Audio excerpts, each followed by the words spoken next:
A paz do Senhor, meus irmãos. E aí, tudo bem com vocês? Eu espero que você esteja bem sim. Eu sou o pastor Heraldo e nós vamos aqui para mais uma EBD em Foco.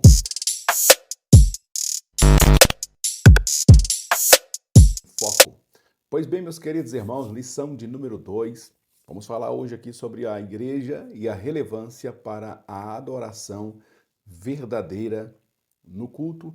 E aí eu já quero fazer o meu primeiro destaque já no tema da lição, a expressão adoração verdadeira no culto.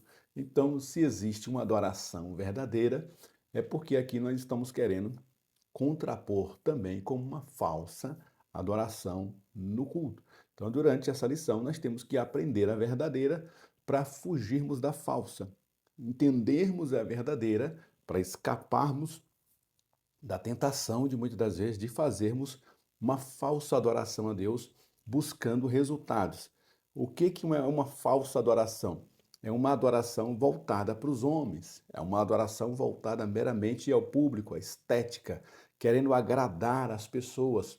A gente faz toda uma preparação do ambiente, não consulta a Deus se isso está agradável, se está adorando a Deus, apenas a gente quer saber se as pessoas vão se sentir bem acolhidas, bem recebidas, recepcionadas, e a gente faz o repertório da música, a seleção da palavra, a seleção de toda a liturgia do culto, é visando única e exclusivamente agradar os espectadores.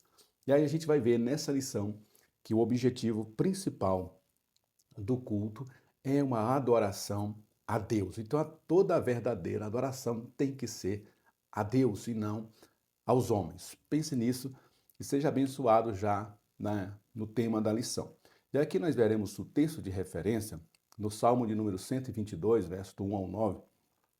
Quero fazer um destaque especial desse salmo. Esse salmo ele faz parte do conjunto de salmos que vai do número 120 até o salmo de número 134. São 15 salmos, 14 salmos aproximadamente, que faz parte daquilo que a gente chama de cânticos dos degraus, cânticos de romagem, ou até mesmo, em algumas versões, cânticos dos peregrinos.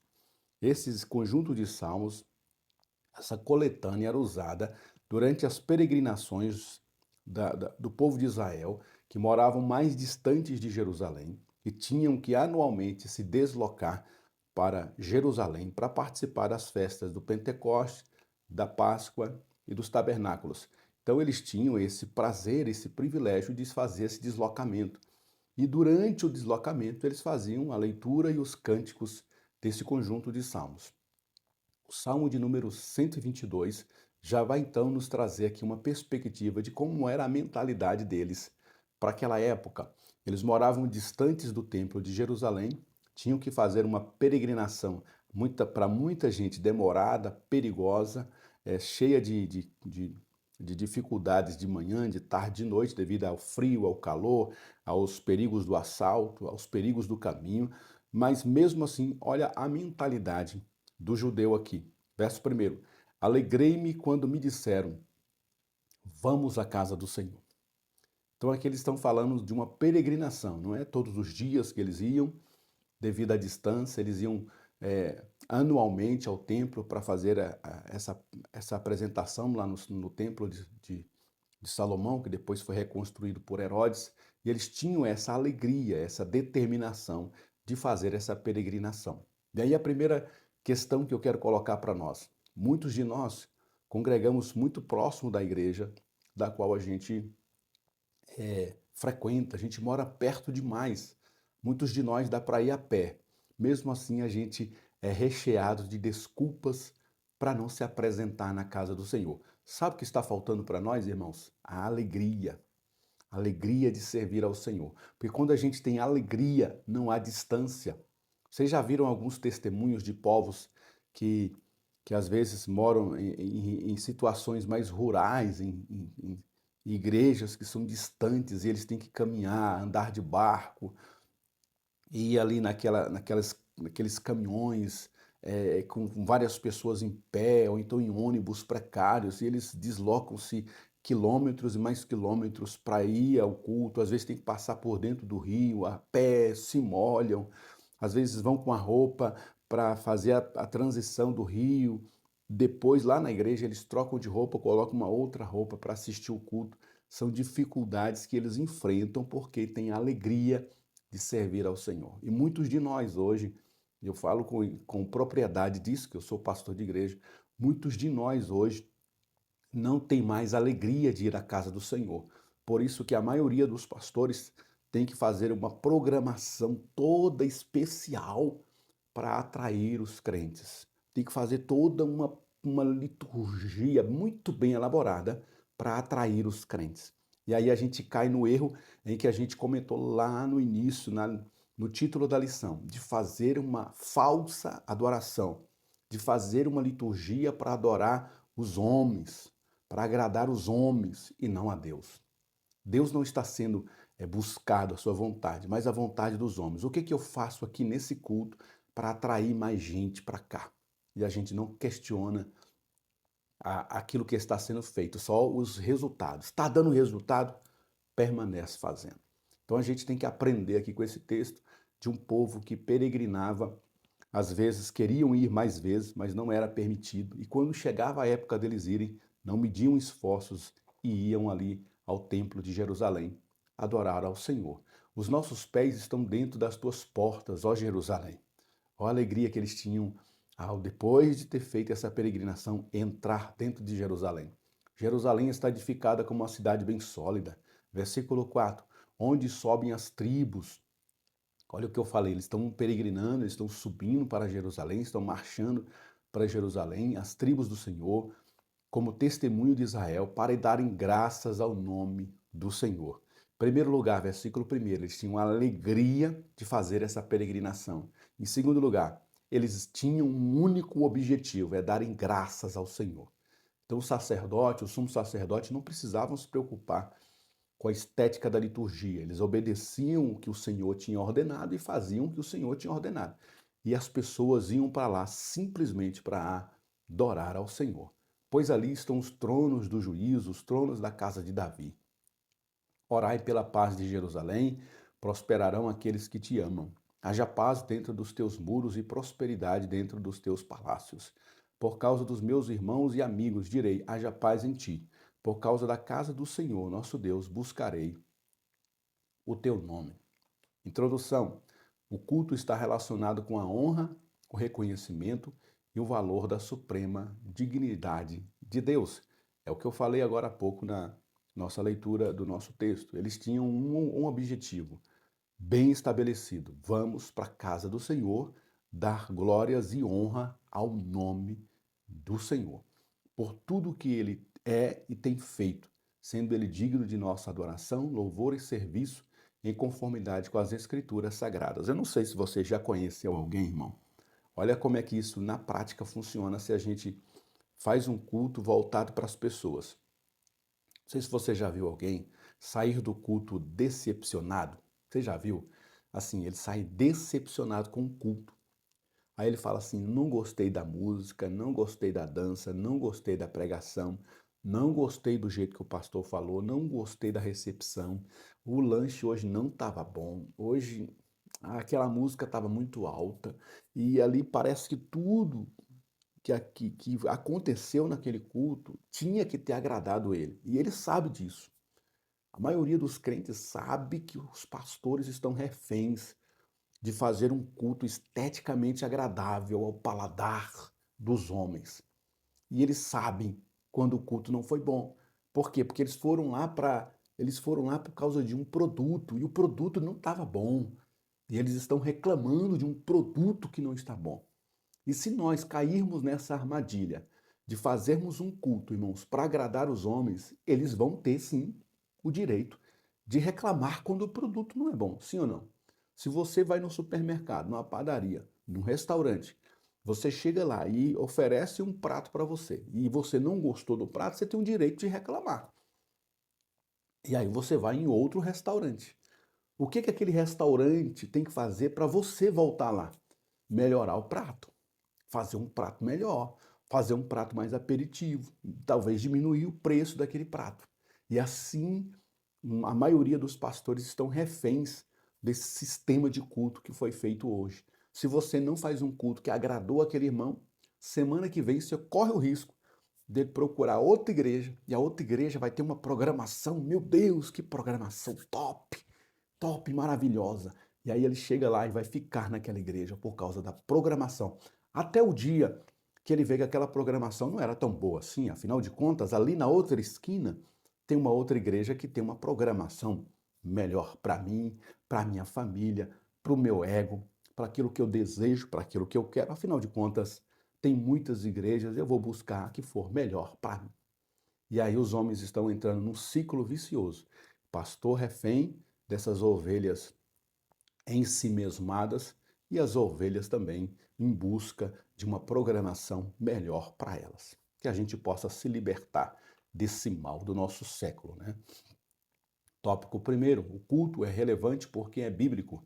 A adoração envolve não apenas um lugar formal onde nos reunimos para cultuar a Deus, mas tudo o que fazemos em nossas vidas. Nesse slide aqui, eu achei muito interessante essa imagem, porque aqui o destaque principal da imagem é um casal indo para a igreja, possivelmente se deslocando para o culto, para a casa do Senhor, para fazer esse serviço de adoração ao Senhor. Mas aí ao fundo dessa imagem, em um segundo plano, está o que eles fizeram provavelmente durante o dia, durante a semana, que é almoçaram juntos, né? Comunhão. Eles, antes de dormir, tem uma imagem aqui, eles na cama, lendo a Bíblia juntos, possivelmente fizeram um culto ali, um devocional juntos. Estão aqui evangelizando outras pessoas, estão levando a palavra para outras pessoas durante o trabalho de evangelização deles ou da igreja. Tem aqui uma fotografia, ela fazendo aqui um serviço, um cultivo, um plantio, não sei se para alguém, oferecendo um serviço para alguém, alguma coisa desse tipo, e outras imagens que vão descrever como que é o serviço de adoração deles fora das quatro linhas ou fora das paredes. E aí, quando eles se reúnem para fazer um serviço a Deus, para fazer uma adoração a Deus, essa adoração tende a ser uma adoração verdadeira, porque antes deles glorificarem a Deus no templo, glorificaram a Deus na sua vida pessoal. 1.1. O culto no Antigo Testamento. O templo era central na vida da nação israelita. É oportuno refletirmos acerca da relevância da presença de um santuário na história de Israel, desde a saída do Egito até o início do cativeiro babilônico. Eles começaram ali a construir o tabernáculo, do tabernáculo virou o templo de Salomão, depois veio o templo da reconstrução, depois veio o templo de Herodes. Mas em todo o Antigo Testamento, você vai ver que eles estão envolvidos com a presença de um templo, um lugar centralizado para a adoração a Deus. O salmista expressa o anseio para adorar a Deus no templo em Jerusalém, porque vale mais um dia nos teus átrios do que em outra parte 1000. Preferia estar à porta da casa do meu Deus a habitar nas tendas em Jerusalém. No Antigo Testamento, o templo era o lugar estabelecido onde o Senhor Deus se revelava de maneira singular. Entendemos a razão do salmista expressar: alegrei-me quando me disseram, vamos à casa do Senhor. Eles tinham prazer, era um privilégio dado ao israelita adorar a Deus num templo tão magnífico como aquele primeiro templo de Salomão. Depois, a presença de Deus como promessa de ser uma presença mais robusta na reconstrução. A glória da segunda casa será maior, não o templo, não o santuário em si, mas a glória do Senhor será maior do que a primeira. E depois o templo de Herodes também era suntuoso, muito belo, muito bonito, e ali eles tinham prazer de fazer o serviço ao Senhor. 1.2. O culto no Novo Testamento. Há várias referências de que o templo era também central na vida da igreja primitiva. Primeira questão que a gente encontra na lição, eles cultuavam todos os dias no templo, Atos 2:46. Eles oravam no templo, Atos 3:1. Ensinavam no templo, Atos 5:42. Realizavam milagres no templo, Atos 3:6 a 8. E uma explicação muito simples para isso aqui, eles não usavam a presença desse templo ainda como nós usamos os nossos templos de hoje, eles usavam a presença do templo como estratégia, era um ponto de encontro. Qual vai ser o encontro nosso hoje? Nosso encontro vai ser lá no pátio do templo, vai ser na escadaria do templo, vai ser ao lado do muro esquerdo, na porta da direita. Nós vamos nos encontrar no templo. Então isso, irmãos, é estratégico até para nós hoje, é um ponto de referência. Irmão Heraldo, onde você congrega atualmente? Hoje eu estou aqui congregando na Assembleia de Deus. Ah, eu queria conhecer a sua igreja. Ela fica aonde? A minha igreja fica aqui na Ceilândia, no Penorte, Ceilândia, Distrito Federal. Aí você vai ter um endereço, vai ter uma localização para vir conhecer o lugar em que o Heraldo adora a Deus. Tem muitos seguidores aqui do nosso canal que a gente vê que moram em São Paulo, outras regiões do Brasil, Rio de Janeiro, Goiás e etc. E aí vai. Imagina se um dia eu estivesse passando por uma cidade dessa e aí eu falasse, ó, irmãos, estou passando aqui pela cidade de São Paulo. Tem alguns dos irmãos que moram aí perto? Tem, pastor, eu moro aqui perto. E aí eu tivesse o privilégio de conhecer a sua igreja, a sua escola bíblica, né, as suas instalações, a sua sala de escola dominical, o lugar onde você dá as aulas. Que interessante seria eu poder ter esse contato com aquilo que você faz aí, eu daqui, a gente pudesse se conhecer melhor. Era mais ou menos isso. Eles tinham um ponto de referência. O templo, naquele caso, era um ponto de referência para eles. Por isso a importância dos templos hoje. Nós adoramos ao Senhor em templos construídos sim por mãos humanas. O Senhor não habita nesses templos, o Senhor habita em nós, isso é verdade.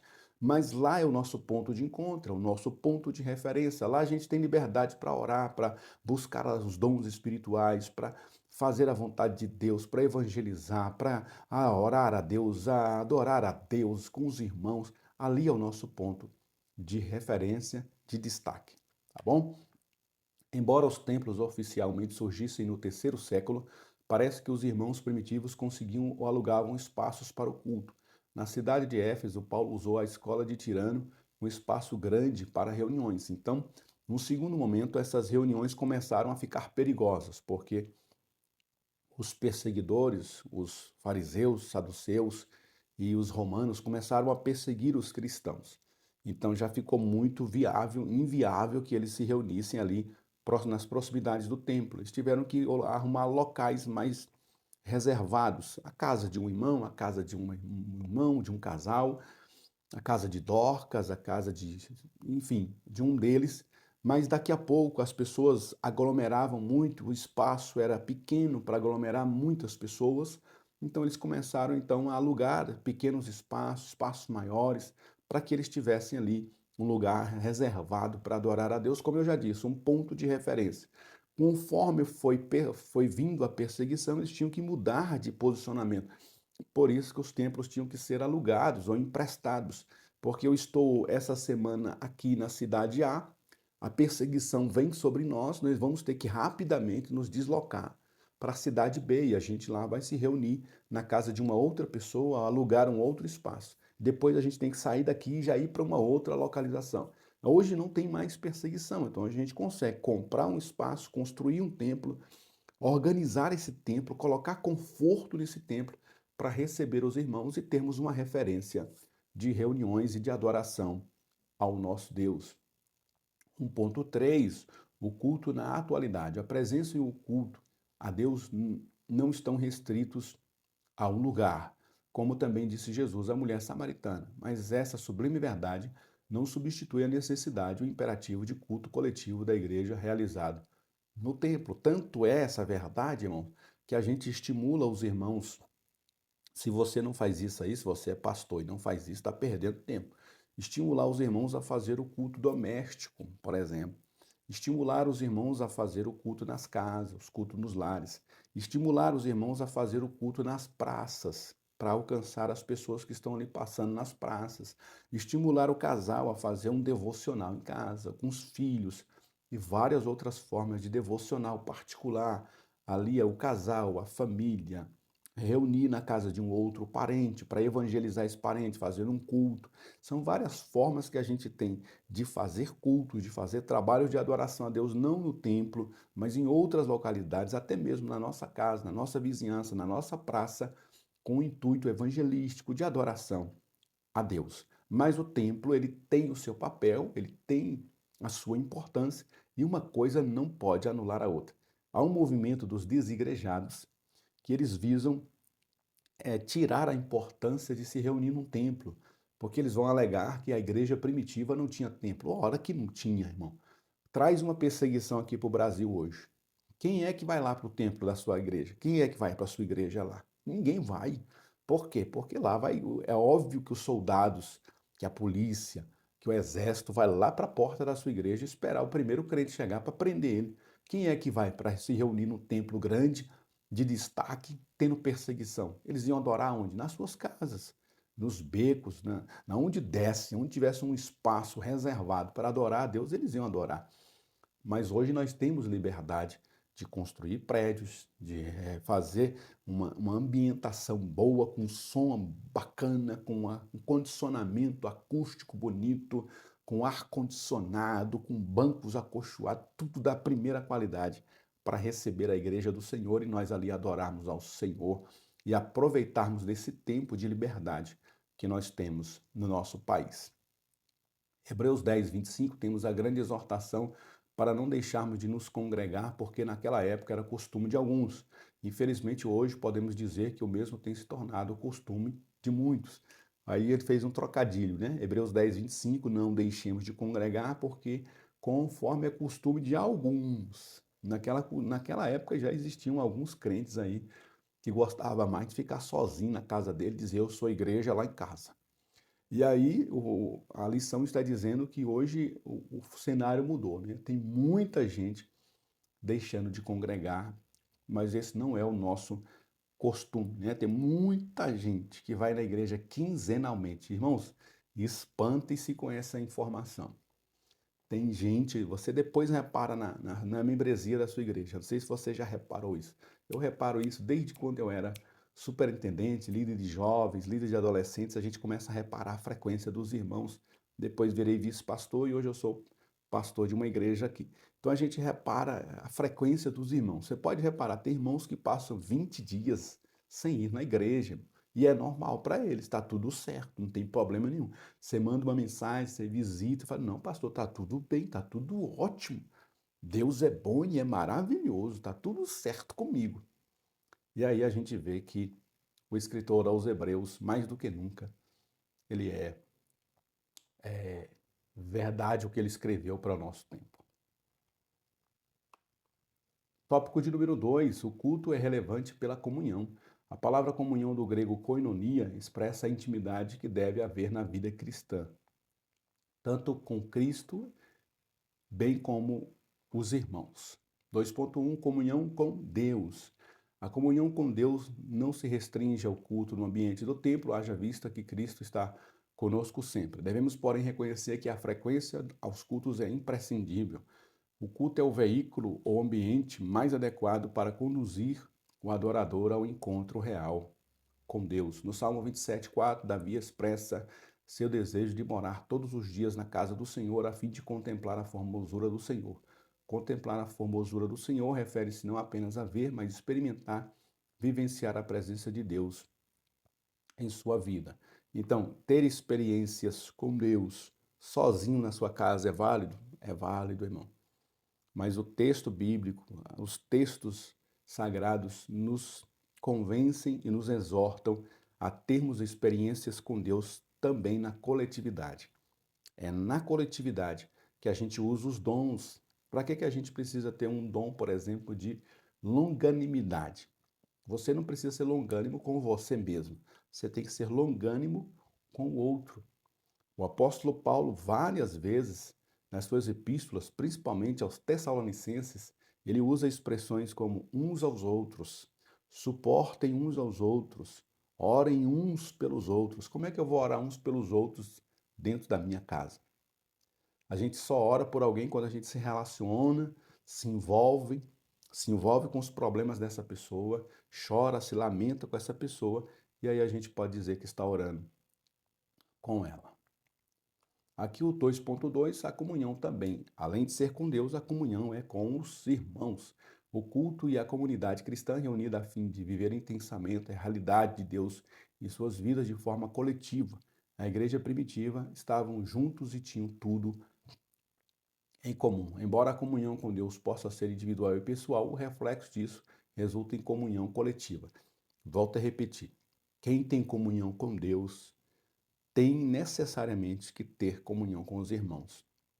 Deus através do seu Filho, deixa registrado na oração do Pai Nosso, né? Assim como nós perdoamos a quem nos ofendeu.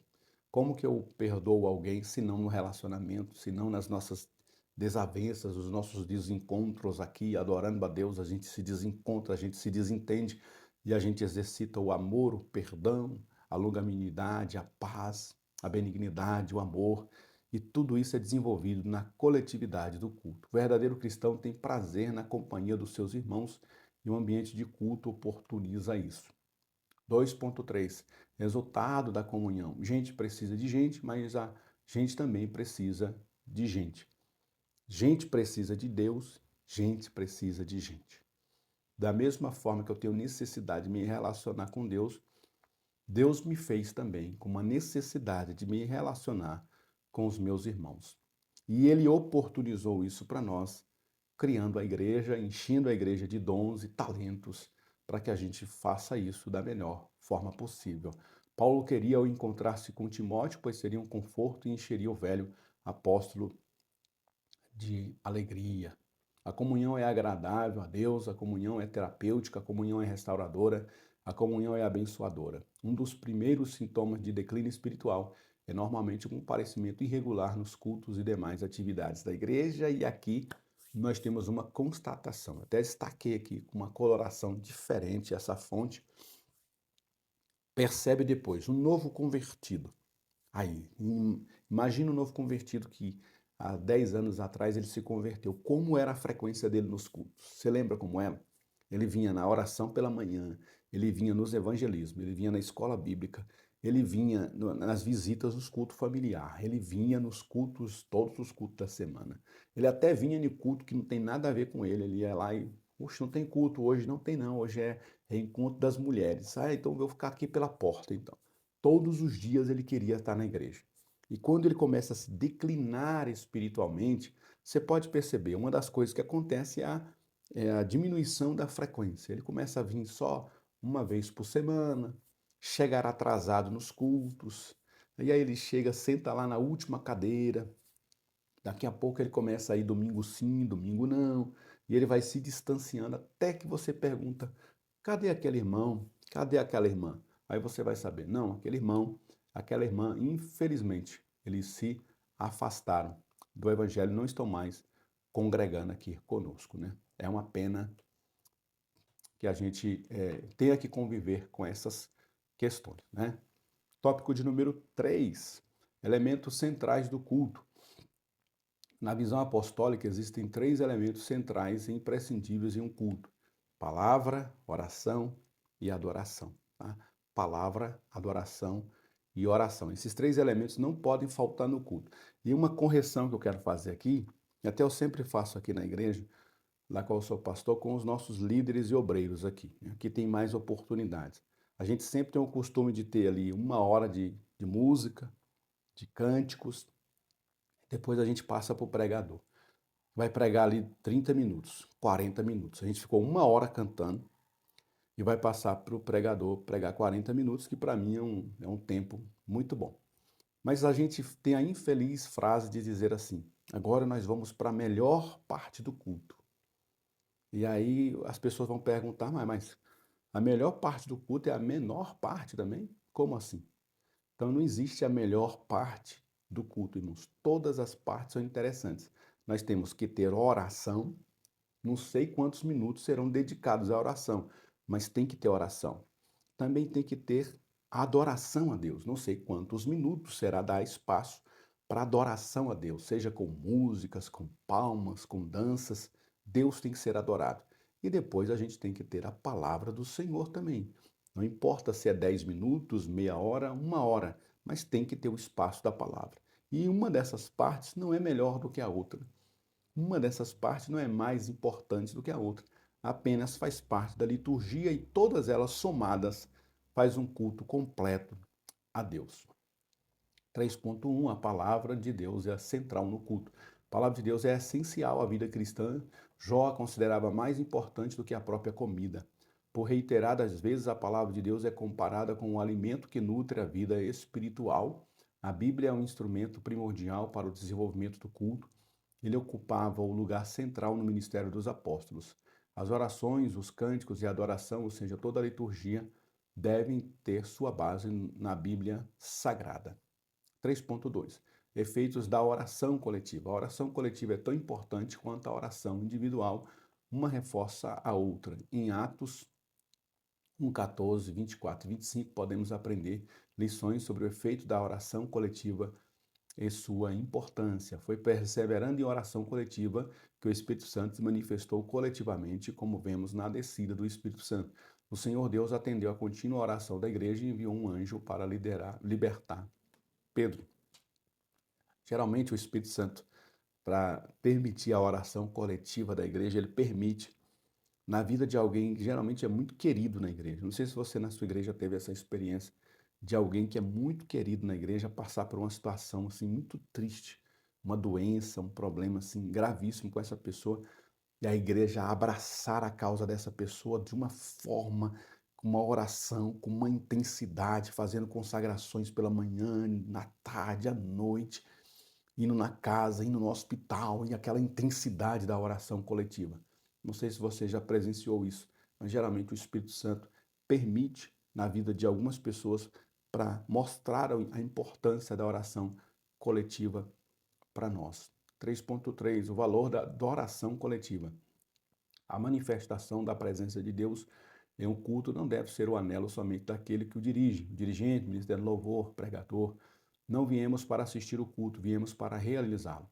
Não somos meros figurantes, somos adoradores conscientes. Eu já tive conhecimento de igrejas em que a palavra é muito mais destacada, porque o pregador é um cara fenomenal. Assim, o pastor da igreja tem uma palavra assim poderosa, muito boa a palavra, de maneira que os irmãos meio que desleixam da hora da adoração. Vão orar de qualquer jeito, adoram de qualquer jeito. E aí, na hora da palavra, eles, eita, agora chegou a melhor parte para mim. Agora eu quero a palavra. Eita, o pastor vai trazer a palavra. Eita, esse pastor tem uma palavra boa. Está errado, irmãos. Mas já tem outras que é o contrário. A música da igreja é tão boa que eles estão ali envolvidos naquela atmosfera, uma adoração muito linda, intensa. Chega a hora da pregação, é uma pessoa que eles não gostam muito de ouvir, né? Tem aqueles pregadores que têm dificuldade, não pregam bem, e a gente tem aquela dificuldade de ouvir e falar, ah, não, acho que eu vou ali fora tomar água, ah, chegou a hora de eu ir no banheiro, aí tem gente que vai no banheiro, tem gente que sai, tem gente que vai embora mais cedo, porque a pregação não era a pessoa que ele queria ouvir. Isso é falta de discernimento do que nós somos e do que nós fomos fazer no culto, irmão. Eu tenho que entender uma coisa. Talvez aquela palavra foi ministrada, mas ela não veio assim de encontro às minhas necessidades naquela noite. Mas eu tenho que ter o entendimento de que o Espírito Santo usou aquela palavra para alguém, para uma situação ali. E você vai ver pessoas no culto chorando, se quebrantando com aquela palavra, enquanto para você não estava fazendo sentido. Porque o Espírito Santo, irmão, ele trabalha também de maneira ali para abençoar uma família que entrou, uma pessoa que estava afastada, uma pessoa que estava preocupada com uma situação. O Espírito Santo pode usar aquela palavra para abençoar uma pessoa específica. Que maravilha, né? Não sei se você já percebeu que às vezes você está num culto com 1000 pessoas, 2000 pessoas, e Deus às vezes fala com pessoas que você percebe que ela está profundamente quebrantada. Enquanto tem outras que estão, tipo, como se nada tivesse acontecendo. Elas vão para lá, para cá, vão no banheiro, voltam do banheiro, a pregação está rolando, ele não está nem aí para nada. Porque o Espírito Santo, ele tem as formas de operar, mas a gente precisa ter essa consciência de que nós temos que respeitar ali o que está sendo ministrado, início, meio e fim, com esses três elementos: palavra, adoração e oração. Precisamos participar delas todas com a consciência de que todas as coisas fazem parte do culto, do verdadeiro culto a Deus. Todos quantos estão em um culto são agentes importantes na realização do mesmo. Paulo recomenda, quando vos ajuntais, cada um de vós tem salmo, tem doutrina, tem revelação, tem língua, tem interpretação. Então nós não somos meros coadjuvantes, nós não vamos para o culto só para sentar lá e fazer volume na plateia. Nós temos os nossos dons para ser usados. Deus, às vezes, irmãos, vai usar a pessoa que está sentada do seu lado para te abençoar. Imagina que a única função sua naquele culto, naquela noite, foi chegar, sentar do lado de uma pessoa e abraçar ela e orar por ela. Você sentou do lado dela, ficou do lado dela, murmurou do culto, olhou o celular, saiu embora mais cedo, não deu nada de importância para o culto e a pessoa que estava do seu lado voltou para casa vazia porque você, crente, foi lá naquele culto para receber alguma coisa. E não era o dia de você receber, era o dia de você dar um abraço, de você oferecer uma oração, de você incentivar aquela pessoa que sentou não por acaso, mas enviada por Deus do seu lado. Você falhou na sua missão, né? E aí, como conclusão da palavra, nós temos um momento que a igreja reserva e programa para oferecer a Deus o culto dentro do seu aspecto bíblico espiritual. É imprescindível tanto a nível coletivo quanto individual. Trata-se de um tempo oportuno e importante para o verdadeiro adorador cultivar e manter a real comunhão com Deus, sendo ao mesmo tempo edificado pela sua palavra e fortalecido pela oração e comunhão. E aqui nós temos a lição da próxima semana, né? Lição de número 3, a relevância da igreja no cumprimento de sua missão. Deus abençoe a todos. Até a próxima EBD em Foco. Amém.